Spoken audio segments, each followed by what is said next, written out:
in psychosis. Now laugh with me.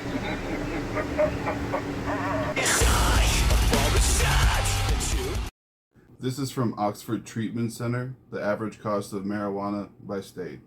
Marijuana is a relatively commonly used substance in the United States. According to federal government estimates, 22.2 million Americans have used it in the past month, and many start using it in their adolescent years. Furthermore, many states have legalized the use of the substance at some level over the past few years.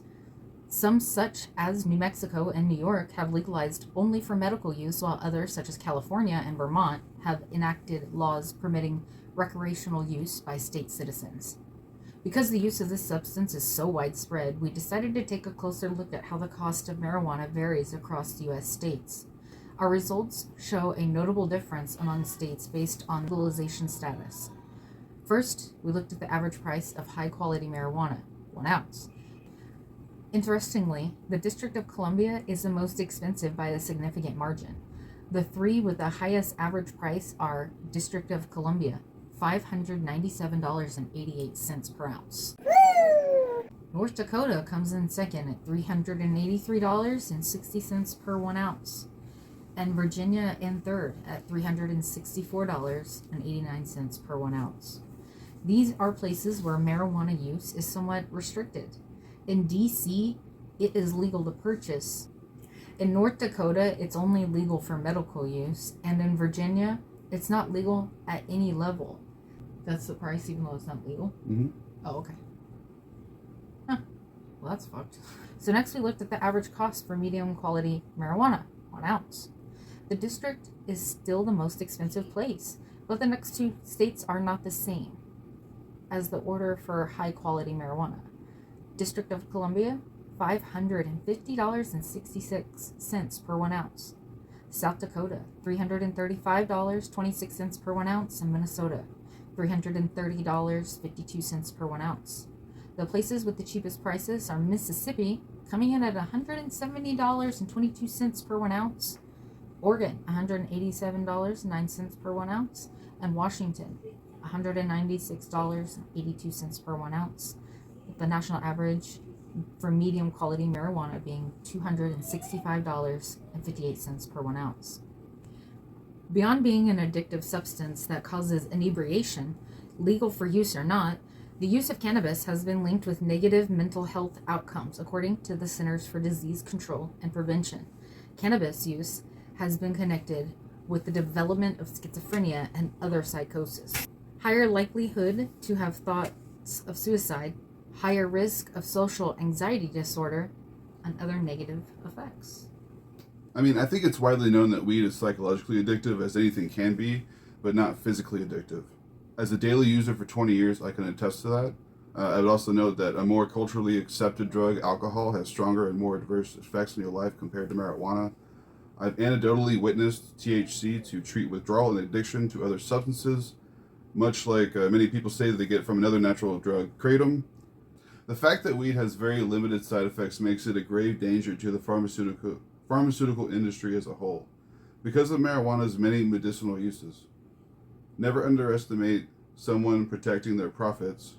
They would probably pay for research, any research, that would negatively impact the optics or progress of a rival superior product. Also, it is a bummer, it's so expensive in some places. You would get 2 joints in the mail every morning on Uncle Sam if it was up to me. Also, let's just throw out there the fact that weed has been very commonly used as a very positive thing for cancer treatments. This is from NPR. Trouble for ecstasy. What Mdma's FDA setback could mean for psychedelics. The psychedelic drug Mdma is near the end of a decades-long effort to enter mainstream medicine.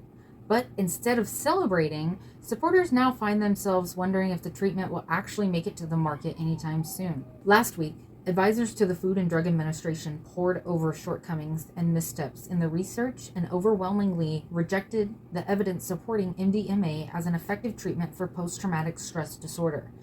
It was a harsh public reckoning over the drug's future and a deflating moment for those involved in psychedelic research. It really doesn't feel like the data was given its proper due, says Ingmar Gorman, a psychologist and investigator in the MDMA clinical trials that came under intense scrutiny last week. The hope was always, if we do the science and we do the science right, the data will speak for itself. The advisory committee's rejection of the drug also raised fears about the future of other psychedelics, currently being studied for their therapeutic potential, rattling the market and generating a flood of bad press. Investors and scientists have doubled down on the sector in recent years and funneled billions into drugs like psilocybin, ketamine, and LSD. Despite the negative showing, it's not beyond the realm of possibility that the agency still approves the treatment against the recommendation of its advisory committee. In fact, Dr. Rayo thinks there's a low probability of an outright rejection.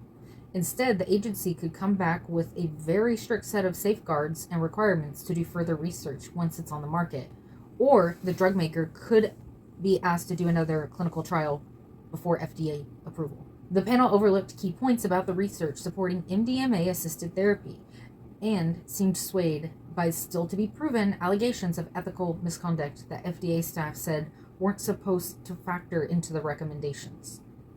In the long run, some researchers maintain this is actually a much-needed level set for the field, tamping down the hype and forcing a dialogue about the riskier sides of this treatment.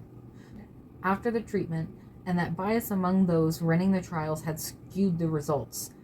A recent report questioning the validity of the data amplified those concerns, as did the public hearing in which some accused the study sponsor of being a therapy cult. The panel fixated on functional unblinding, the fact many trial participants could tell whether they had received the studied drug instead of the placebo. Another strike against the applicants was criticism of the specific form of talk therapy that goes hand in hand with the drug. Advisors were troubled by what some of them saw as an experimental approach. The fact that about 40% of those in the trials had tried MDMA before enrolling in the study only fueled speculation about whether the findings could be trusted. Certain oversights in the trials were even harder to ignore. Researchers didn't collect data on participants' experiences on the drug, such as euphoria, information that FDA staff needed to weigh the abuse potential, or lab work related to the drug's safety profile. Well, it is in my view that all drugs should be legal, taxed, and regulated for public consumption. Free all non-violent drug offenders, expunge their criminal records, and compensate them generously for wrongful imprisonment. With all drugs legal, that would cripple the black market selling impure products. The opioid crisis would be very different if people could purchase heroin, see the strength of the drug on the label, and be assured they aren't putting any unwanted benzodope or fentanyl into their body. Like fresh needles, you're going to be getting like you said, like a pure form of the drug, not something cut with something else.